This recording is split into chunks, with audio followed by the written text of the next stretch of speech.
La révolution Internet a changé profondément les façons qu'ont les individus d'interagir entre eux. Historiquement, traditionnellement, la sociologie a identifié des mécanismes ou bien d'autorité ou bien de marché pour expliquer les comportements, les rationalités des uns et des autres. Et ce qu'on a vu avec Internet, c'est que des individus qui ne se connaissent pas vont collaborer ensemble, contribuer à des projets, je pense notamment à Linux ou à Wikipédia, vont collaborer ensemble sans que ce soit guidé par des logiques d'autorité ni des logiques de marché.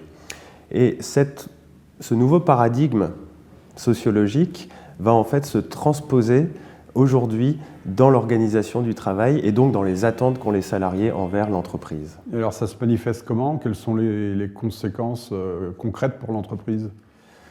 Je dirais qu'on a trois grands types de conséquences, trois grands types de nouvelles attentes. Si on reprend les règles du théâtre classique où il était question d'unité de lieu, d'unité de temps et d'unité d'action, eh bien la révolution digitale a cassé ces trois unités.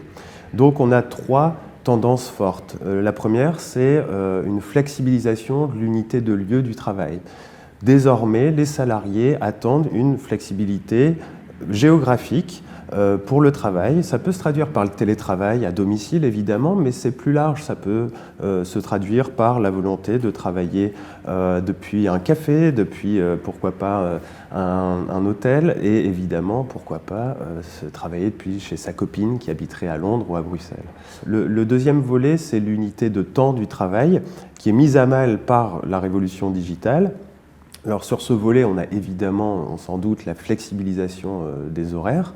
Pourquoi pas travailler un peu plus tard le soir et commencer plus tard le matin, ou à l'inverse, récupérer ses enfants en milieu d'après-midi pour finir sa journée de travail en soirée.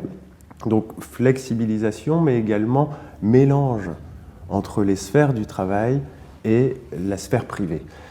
Et ça a une conséquence bien concrète, c'est pourquoi diable aurait-on encore aujourd'hui des espaces de travail qui sont neutres, gris, éclairés au néon, fermés à la vie privée des salariés, alors qu'au fond, on a déjà introduit le travail dans sa vie de tous les jours. Donc, une hybridation en quelque sorte des sphères. Et le troisième volet, pour terminer, c'est la flexibilisation de l'unité d'action. Sur ce point, on constate que les modèles ancestraux d'organisation du travail, je pense au modèle de la hiérarchie, au modèle de l'organigramme, qui ont leurs vertus par ailleurs. Depuis des siècles, on fonctionne comme ça et les entreprises fonctionnent. Mais de plus en plus, les salariés sont en attente d'une flexibilisation de ces modèles. Et ça se traduit par des choses dont on entend parler tous les jours. Je pense à l'aplatissement des hiérarchies, à l'inversion de la pyramide, à l'entreprise libérée.